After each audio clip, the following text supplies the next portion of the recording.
Je vais parler des investissements en test, de la stratégie qu'on peut avoir pour investir correctement ou moins correctement sur les différents projets informatiques et voir les risques qu'on peut prendre ou non suivant les différents contextes. Une conférence sur l'intérêt du no-code pour les équipes QA. Ce soir, j'anime un sujet sur la modélisation des processus métiers, au service du quality engineering. La performance applicative et l'agilité. Est-ce qu'on sait concilier les deux? Voilà, on va en débattre, on va tracer des voies. Je vais traiter ce soir, c'est l'automatisation des tests low-code. Donc ça, le low-code, c'est un sujet qui est d'actualité au niveau du développement informatique. On parle beaucoup aujourd'hui de développement sans code ou avec peu de code. Et c'est un sujet qui également émerge dans le domaine du test. Alors je vais vous parler de mieux spécifier pour mieux tester et plus vite. Alors ce soir, nous allons parler d'une intro au TDM, au Test Data Management, et il y aura un atelier concernant le Property Based Testing, le test basé sur les propriétés. Je vais faire une conférence sur l'animation d'une communauté de tests dans un contexte agile. Je vais parler de tout ce qui est partage de connaissances dans les équipes et montée en compétences des équipes techniques, que ce soit sur la partie développement ou la partie test. Donc on va parler de différents formats d'échanges dans les entreprises qui vont permettre justement de faire progresser tout le monde sur des sujets du développement, du test et dans la recherche d'amélioration continue. Alors ce soir, à la soirée du test logiciel de Bordeaux, on va traiter de l'IA appliquée au test logiciel et plus spécifiquement de est-ce que ChatGPT peut remplacer un testeur logiciel. Ce soir, je traite le sujet « Ne doutez plus des tests, c'est performant. Les utiliser est un facteur de performance ». Marche bien, ça va être tous les formats de conférences comme ce soir, les formats de conférences sur une journée, mais il y a également beaucoup de webinars qui arrivent en ce moment. Toutes les semaines, il y a des nouveaux webinars sur plein de sujets, sur Gherkin, sur des frameworks, sur des manières de faire. Dans le développement, c'est pareil, il y a des choses sur Twitch aussi. Donc c'est super intéressant de regarder des articles de blog et tout ce qui se passe semaine après semaine, et de piocher un petit peu à droite à gauche les éléments qui peuvent être intéressants pour l'entreprise et pour le contexte de la personne. Je dirais qu'aujourd'hui, les réseaux sociaux sont incontournables, puisque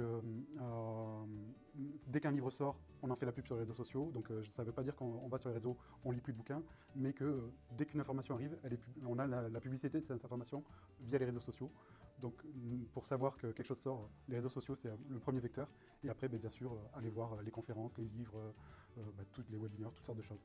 Des soirées sur le test logiciel en font partie. Il y a des salons de plus grande taille sur Paris comme la GFTL. Il y a, côté All for Test, on organise pas mal de webinars sur ces thématiques-là et il y a également des blogs dédiés au test logiciel, donc le blog du testeur ou la taverne du testeur par exemple. Sur Internet, les réseaux sociaux, c'est une façon d'avoir de l'information. Moi, ce que j'aime bien, c'est suivre des entreprises sur LinkedIn.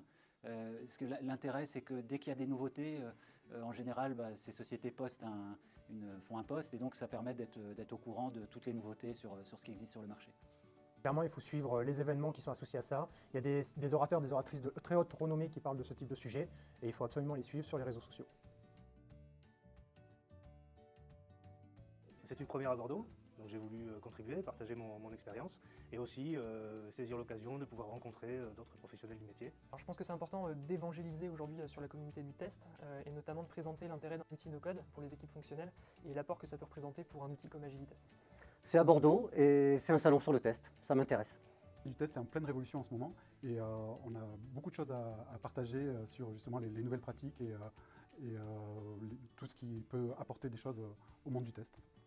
Alors c'était fun. Parce que c'est intéressant, d'habitude je présente plutôt des choses aux communautés de développeurs. Donc là c'est intéressant de présenter les mêmes choses aux testeurs, parce qu'en réalité des testeurs c'est un métier comme nous, développeurs, où on manipule du code toute la journée, et donc on devrait avoir les mêmes mécanismes, les mêmes process dans tout ce qui est apprentissage, faire du code de qualité, du code maintenable, et code de test et du code également. Donc c'est intéressant de transférer ce qu'on voit dans le développement dans la partie test. Alors en fait, c'est pour justement montrer le lien entre les spécifications et les tests. Comme vous pouvez le deviner, si vous faites des tests sur des spécifications erronées, tout l'effort que vous aurez eu effectivement sur ce sujet sera perdu, il n'y aura pas la satisfaction utilisateur. D'autre part, si vous trouvez les erreurs en test, c'est bien trop tard, alors qu'on aurait peut-être pu les trouver uniquement par l'analyse des spécifications. Le sujet des tests, je le vois partout dans toutes les organisations. C'est encore d'actualité. Est-ce que c'est un investissement? Est-ce que c'est un coût? Et aujourd'hui, je donne des perspectives pour pouvoir répondre à ce type de questions. L'automatisation va représenter une grosse partie de l'avenir en fait, des tests fonctionnels d'une manière générale. Donc on va se tourner vers des profils plutôt hybrides qui vont mélanger à la fois la technique et la méthodologie, sur l'agilité d'une manière générale, mais toutes les nouvelles méthodologies qui vont pouvoir voir le jour dans les prochaines années potentiellement.